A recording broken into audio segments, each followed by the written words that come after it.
Hi guys! Magandang gabi! Welcome back po dito sa Gandara Asario Channel for Showbiz Update. Andito na naman nga po akong muli nagbabalik. Ang nagmamaganda ninyo kachismosang Kim Pao, wala na nga pong iba. Ang lokaret na si Gandara upang maghatid sa inyo ng latest update and fresh happenings patungkol kina Kim Chiu and Paolo Avellino. And para nga po sa gabing ito, ayan ang tatalakayin natin at pag-uusapan ay ilan sa mga evidences na makapagpapatunay sa relasyon ng Kim Pao. And syempre, ang kasiyahan po ng mga fans sa muli pong pagbabalik ng Kim Pao. Pero bago po ang lahat sa mga di pa nakaka-subscribe sa ating channel, pakiclick lang po tayo na ating subscribe button at notification bell na nariyan po sa baba upang kayo ay maging updated po at ma-notify tuwing may bago tayong chika at balita hinggil sa Kim Pao. Basta mga balita na may kinalaman po kina Kim Chiu and Paolo Avellino, sagot na po natin yan. Samantala, narito naman ang mga nais nating i-shout out sa gabing ito and mga napili pong basahin na nakomento mula sa ating mga taga-subaybay hinggil sa mga nagdaan po nating balita tungkol sa Kim Pao. So, narito nga po ang first comment natin ay nagmula po dito kay Ginang Luwalhati Tenedero. Shoutout po sa inyo, madam. Sabi niya dito, iba pa rin ang natural na pagbubuntis. Total ng 644 rosaryo niya. Sana alam naman natin ang misteryo ng rosaryo kung papaano nagdanas ng hirap si Mama Mary sa pagsisilang kay Jesus na dinala niya ng 9 na buwan sa kanyang tiyan. Hindi siya nagdalawang isip upang tanggapin si Baby Jesus, nag-sacrifice siya kahit siya ay birhen. Sana ganoon din si Kim. I-sacrifice niya ang career niya para sa graces na makakamtan pag normal ang pagluwal niya ng sanggol. Walang kapantay kahit anong yaman pa ang makamit niya.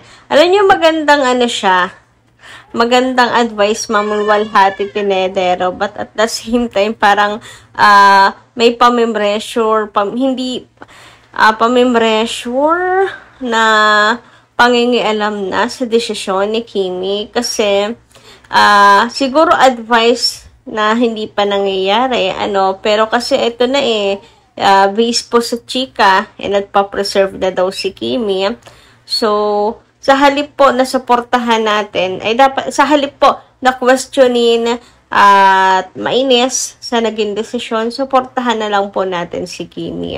Wala naman po talagang tatalo sa natural birth.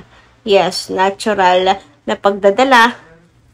Pero, may iba-iba po kasi tayo Kaya, wag po natin sanang i-judge yung buong pagkatao ni Kim just because of na decision na ginawa niya sa buhay. Anyway, sabi naman dito ni Juanita Reyes, magandang gabi. Nagigets niyo ba yung nais kong sabihin? Yung punto ko. Anyway, ayun, dawa ko naman nga tayo sa komento ni Ma'am Juanita Reyes. Sabi niya rito, Dade, bundok pa sa Bicol. Nagpakita ng walang ulap. Buong buo ang bundok. At ngayon naman sa Vancouver, Canada. Ulap naman na korteng puso.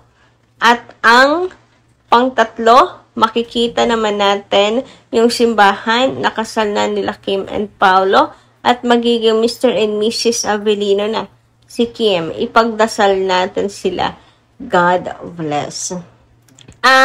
Iba yung alam na, the best yung ayudas po sa Canada. Parang kagaya nung dati sa ang special po ng Dubai para sa Kim Pao. Pero ang special din, parang anong special din pala nitong Vancouver, Canada po. Dahil sa sobrang daming ayudas. Parang saglit lang sila doon, pero parang anong daming nangyari. Parang anong daming nahingga na po doon ng Kim Pao. Sandamakmak yung ayudas Sobra talaga yung saya ng mga fans nung nag-Vancouver po ang Kim Pao. Sana po maulit, mukhang maganda po yung doon, hangin ng Canada para po sa Kim Pao. Parang pati Canada, ay, welcome na welcome sa pag-iibigan ng Kim Pao. Huy! Anyway, shoutout naman dito kay Dominic Kalabitad. Magandang gabi. Tuluyan si Kim ng bagay liwanag sa puso ni Pao. Ibinangon si Paulo. Ang galing ni Paulo, laking pinagbago. Grabe, nahirapan ako sa pag-translate. Sir Dominic, ha? Napunta sa tamang tao. Laking pinagbago. Gusto namin mga senior makasala. So, ayan. Ulitin nga natin. Tuluyan si Kim magbigay ng liwanag sa puso ni Pao. Ibinangon si Paulo.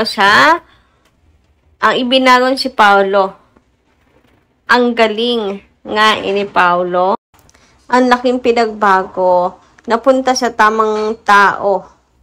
Ang laking pinagbago. Gusto namin mag-senior na may kasal. So, ang laki daw ng pinagbago ni Paulo Avellino mula nang magkatuluyan sila ni Kim or natagpuan niya si Kim Chiu.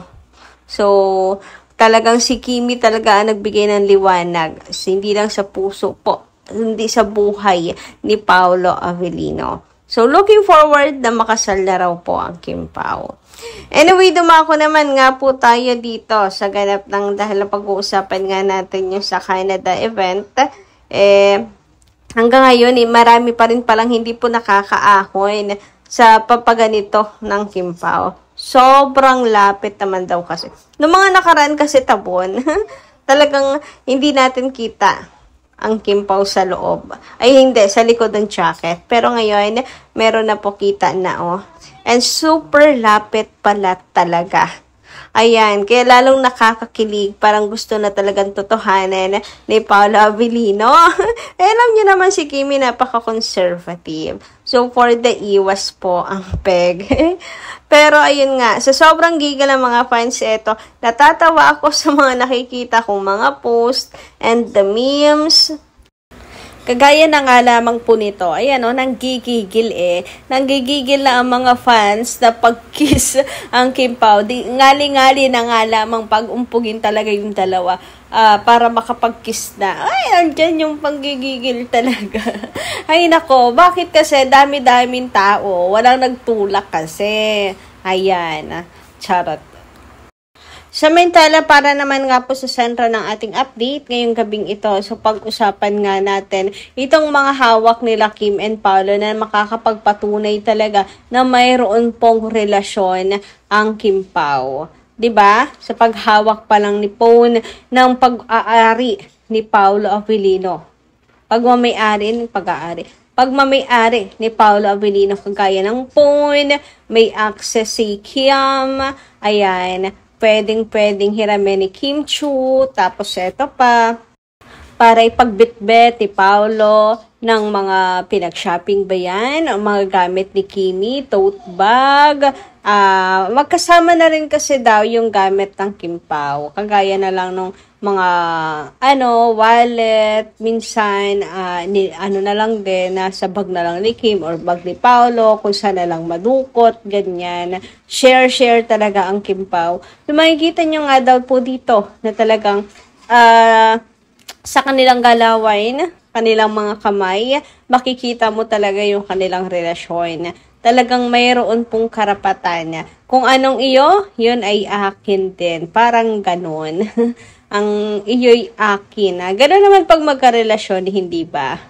So, ang iyo'y akin na gano'n. Kaya sino dito ay naniniwala na magkarelasyon na nga ang Kim Pao? And naniniwala na dalisay at wagas ang pagmamahal ni Paulo kay Kim. Ako, and ang mahalagang tanong, naniniwala na hanggang simbahan tutungo ang pagsubaybay natin sa relasyon ng Kim Pao. Pa-comment ka lang po dyan sa baba. Hanggang dito lang muna aking update. Kita-kits po tayo muli sa susunod dating chick. Marami pong salamat!